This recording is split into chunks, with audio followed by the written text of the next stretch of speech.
दोस्तों, हमारे चैनल महाकाल भक्त में आपका स्वागत है। दोस्तों, आज की वीडियो में हम जानेंगे कि आखिर अच्छे लोगों के साथ ही बुरा क्यों होता है। मित्रों, आपने भी देखा होगा कि पूजा पाठ और धर्म कर्म करने वाले लोगों की जिंदगी बुरे कर्म करने वालों की तुलना में काफ़ी कठिन होती है। आपने यह जरूर सोचा होगा, तो चलिए आपको इसका रहस्य बताते हैं। चलिए आपको पुराणों में वर्णित एक कथा सुनाते हैं, जिसके माध्यम से आप समझ पाएंगे कि हर प्राणी को उसके कर्म के अनुसार ही फल मिलता है। अगर कोई अच्छा कर्म करता है तो उससे अच्छा फल मिलता है, और अगर कोई बुरा कर्म करता है तो उससे उसे दुख मिलता है। एक गांव में दो आदमी रहा करते थे। उनमें से एक बड़ा ही धार्मिक था और रोज मंदिर जाया करता था और भगवान की पूजा किया करता था। लेकिन दूसरा आदमी नास्तिक था और वह भी रोज मंदिर जाया करता था, और वह वहां से जूते चप्पल और दालपती से धन चुराया करता था। एक दिन उस गांव में बहुत जोर की बारिश हो रही थी और उस वक्त मंदिर में पुजारी के अलावा और कोई नहीं था। नास्तिक वाला आदमी मंदिर गया और उसने तुरंत ही सारा धन चुरा लिया और वहां से चला गया। उसी समय आस्तिक वाला आदमी भी मंदिर गया और भगवान की पूजा करने लगा। उसी समय मंदिर के पुजारी ने उसे देख लिया और उसे ही चोर समझ लिया। गांव के बाकी लोग भी आ गए, जिनसे बचकर वह भागने लगा। रास्ते में वह एक दीवार से टकरा गया और घायल हो गया। आस्तिक आदमी को वह व्यक्ति मिला जिसने मंदिर में चोरी की थी। कुछ समय बाद दोनों व्यक्तियों की मृत्यु हो गई, और वहां पर आस्तिक व्यक्ति ने यमराज से पूछा कि उसके साथ ऐसा क्यों हुआ। यमराज ने उसे बताया कि जिस दिन तुम पर झूठा आरोप लगाया गया, उस दिन तुम्हारे जीवन का अंत होना था, लेकिन तुम्हारे द्वारा किए गए अच्छे कर्मों के कारण तुम बच गए। यमराज ने कहा कि दूसरी ओर उस व्यक्ति के भाग्य में एक राजा बनना लिखा था, लेकिन उसके द्वारा किए गए पाप कर्मों के कारण वह एक मामूली चोर बनकर रह गया। मित्रों, दूसरी ओर शास्त्रों में ये भी बताया गया है कि करोड़ों कल्प बीत जाने पर भी पाप कर्म का बिना भोगे हुए नाश नहीं होता। इसलिए जो व्यक्ति पाप करता है वह हो सकता है कि आज खुश हो, लेकिन उसे अपने पाप का फल कभी न कभी तो भुगतना ही पड़ता है।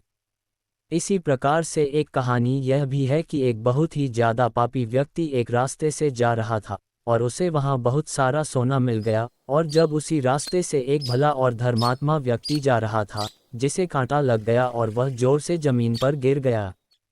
वहां के कुछ लोगों ने सोचा कि यह तो बड़ा गलत हुआ, और तब उन्होंने दोनों आदमियों की कुंडली ले जाकर एक पंडित को दिखाए।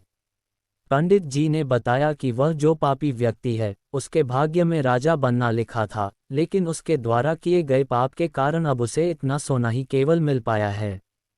वहीं दूसरी ओर उस भले और धर्मात्मा व्यक्ति के जीवन का आज आखिरी दिन था, लेकिन उसके द्वारा किए गए अच्छे कर्मों के कारण उसे केवल एक कांटा ही लगा और वह बच गया। क्या अच्छे कर्म करके बुरे कर्मों के फल से बचा जा सकता है? शास्त्रों में बताया गया है कि व्यक्ति को अपने अच्छे और बुरे कर्मों के फल जरूर ही भुगतने पड़ते हैं। अच्छा कर्म करने से अच्छा फल मिलता है और बुरे कर्म करने से बुरा फल मिलता है। हमें अच्छे और बुरे दोनों कर्मों के फल भोगने पड़ते हैं। भगवद गीता में भगवान श्री कृष्ण बताते हैं कि कर्म की गति को समझना आसान नहीं है। इसका मतलब यह है कि यह समझना बड़ा ही मुश्किल है कि हमने कौन से जन्म में कौन से कर्म किए हैं और कौन से जन्म में हमें उसका फल मिलेगा। हो सकता है जिस पाप के कारण आज आपके साथ बहुत बुरा हुआ, वह आपने हजारों जन्मों पहले किया हो। इसके अलावा हो सकता है आपने कोई पाप अनजाने में किया हो, जिसके बारे में आपको कुछ पता ही न हो। क्या धोखे से किए गए पाप कर्म का फल मिलता है? कर्म का सिद्धांत अचूक है।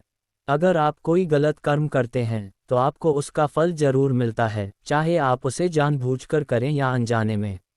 शास्त्रों में एक बहुत ही अच्छा उदाहरण देखने को मिलता है, जो यह है कि अगर आप आग को अनजाने में छुए तब भी आपका हाथ तो जलेगा ही। शास्त्रों में ऐसी कई कहानियां हैं जिनसे यह मालूम होता है कि अनजाने में किए गए पाप का फल भी लोगों को मिला। एक कहानी है पांडवों के पिता महाराज पांडु की, जिन्होंने एक हिरण को तीर मार दिया। वे उस वक्त नहीं जानते थे कि एक ऋषि ने हिरण का रूप लिया हुआ है, और ऋषि ने उनको श्राप दे दिया, जिसके कारण आगे चल के उनकी मृत्यु हो गई। शास्त्रों के अनुसार क्षत्रिय राजाओं को शिकार करने की छूट है और हिरण को मारना कोई पाप नहीं था, लेकिन पांडु यह नहीं जानते थे कि हिरण के रूप में वे एक ऋषि हैं, जिनके कारण उन्हें इतना भयंकर श्राप मिला कि उनकी मृत्यु हो गई। पाप से बचने का उपाय क्या है? वैसे तो भगवान श्रीमद् भगवद गीता में बताते हैं कि कर्म और उसके फलों को समझ पाना बहुत ही ज़्यादा कठिन है और व्यक्ति को उसके कर्मों के फल अवश्य मिलते हैं। अगर कोई पाप कर्म करता है तो उसे उसका फल अवश्य भोगना पड़ता है, लेकिन भगवान श्री कृष्ण श्रीमद् भगवद गीता के अध्याय 18 में कहते हैं कि सारे धर्मों को छोड़कर मेरी शरण में आ जाओ और मैं तुम्हें सारे पापों से मुक्त कर दूंगा। तो दोस्तों, अगर आपको आज का ये वीडियो पसंद आया हो तो एक लाइक ज़रूर करें और कमेंट में हर हर महादेव ज़रूर लिखें।